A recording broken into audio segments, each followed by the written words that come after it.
I am a firm believer that you can look well styled and well put together, aka expensive, on a budget. I am not about to go broke or take on debt just to wear designer labels. In fact, I think we've all seen evidence. It's a lot of evidence out there that just because everything that you have on is designer does not make you look expensive. This is not a video that is going to be about what store you need to shop at, that you can only wear this certain look in order to look expensive. This is going to be the practical tips, the way that I shop, the things that I look for in order to look expensive, even though I'm not spending a lot of money. And you can apply these tips to any style that you prefer. And because I keep forgetting to introduce myself, hey sis, my name is Unique. Welcome to my channel. Let's hop into tip number one. Tip number one is that material is important. The look, the feel, and the quality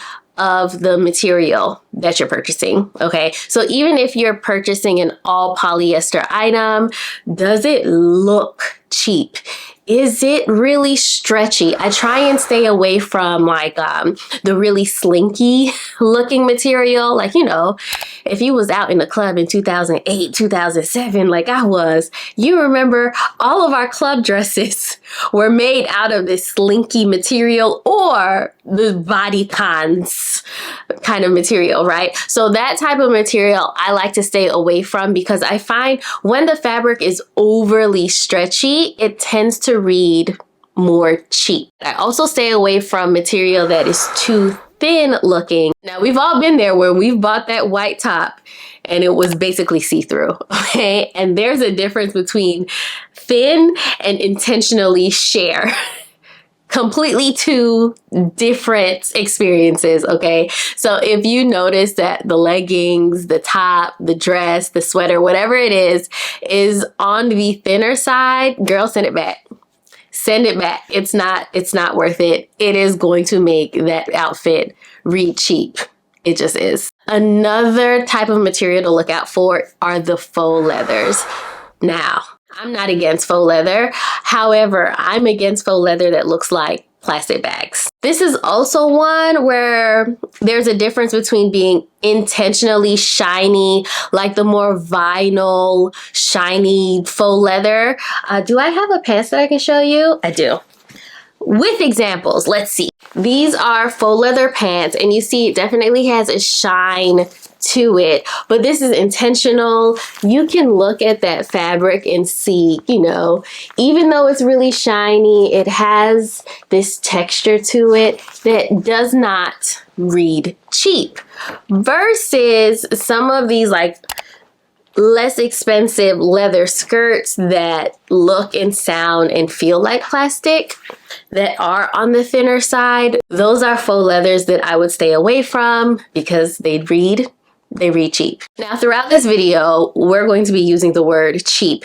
I want you to know that there's a difference between cheap and inexpensive. Something can be inexpensive, but the quality really like blow us away, versus something being cheap, meaning it don't matter how much that item cost us, it looks cheap. Do we see the difference?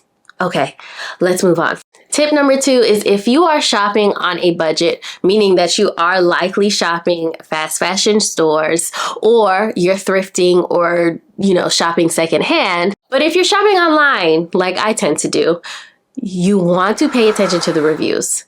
Do not skip the reviews.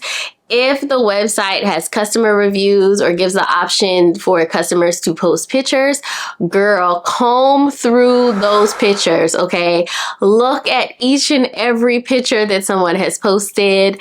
Zoom in if you need to, sis. Like, it's one thing to trust the written words, but if they have an option where customers can leave picture reviews, and they did, sis, it's a gold mine. Now, if it is just written reviews, I will then go to YouTube or TikTok and type in like, you know, Shein haul January 2023. See if anybody has reviewed the item that I'm looking at, or if it's a website that I haven't shopped before yet, so I'm not really sure how to judge the quality from online. I will then go to YouTube and TikTok to see other people with their hauls, see them try on the items, see what their opinions are, and take that feedback to make a more informed decision. In a thrift store setting or a secondhand store setting, try it on. Wear a base layer, girl, so that you can go and be comfortable enough to try things on, so that you can see the fit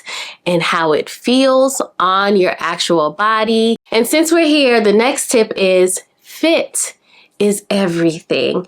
Even when you are shopping secondhand or on a more inexpensive website, you need to keep the fit in mind. You want to make sure that you're dressing for your body type, that's flattering for your body type, because that's going to make a difference between something reading inexpensive or cheap and expensive or of quality. One of the key things to invest in is a tailor, a seamstress that you trust. It usually isn't very expensive to make small corrections like taking in the waist or adjusting a hemline or something like that. That usually is not very expensive. So if you can afford it, I would highly suggest taking the items that would be amazing, but they don't fit you quite as well. Nothing else can transform an outfit like it being tailored to fit you immaculately. Now, as far as styling, I'm not going to tell you that you have to look a certain way or only classic style looks expensive. I don't believe that at all. But when it comes to styling, I will say whatever aesthetic that you fit into, invest in your basics. Quality basics are the foundation of your wardrobe, no matter what aesthetic you fit into, okay? So if you know that you love black blazers and a lot of the outfits that you gravitate to incorporate a black blazer, maybe that is where you invest a little bit more, right? Maybe you get a nice quality black blazer that is going to travel with you throughout time. You can do this at a secondhand store, just making sure that you are getting a quality one and not just picking up any random one that you find at a thrift store. So you don't even have to necessarily do this at the top of your budget. But whatever those key pieces are that you're always reaching for, that you're always re-wearing, and so it's always being washed, those are key indicators. I need a quality version of this. Whatever price point that looks like for you, definitely invest in a quality piece of that item. That is going to keep you from looking worn, keep your outfits from looking old. You don't want your staple pieces to start looking old or misshapen, because it's just going to throw everything else off. It don't matter how much glitter you throw at it. If it is old or worn out or just not shaped to fit you well, it's going to make your outfit look cheap. Another key thing, and I do this a lot on Instagram and TikTok, is learning how to restyle and or hack your clothes. One of the greatest tools and skills that I have learned is learning how to look at clothes as pieces of fabric and seeing the different shapes and other versions that I can turn that into. I'll pop in examples of this because I've done quite a few hacks, like I said, on TikTok and Instagram, turning a skirt to a dress or restyling a cardigan to look a little different. These are skills in your tool belt that will take your wardrobe a little bit farther. You know, I'm all about maximizing the clothes that you already have. You know, that's my lane. That is my fashion lane, right? And so knowing how to restyle an item 50 million ways, sis, it will take your budget so much further. So much further if you learn these type of skills. Definitely check out this video where I showed you my process, how I learned to dress better, especially after I had kids, and girl, they just sucked me dry of style. Check that video out. It's going to be so helpful. Subscribe if you made it this far and you haven't yet. We'd love to have you, sis, and I will see you in the next video. Bye.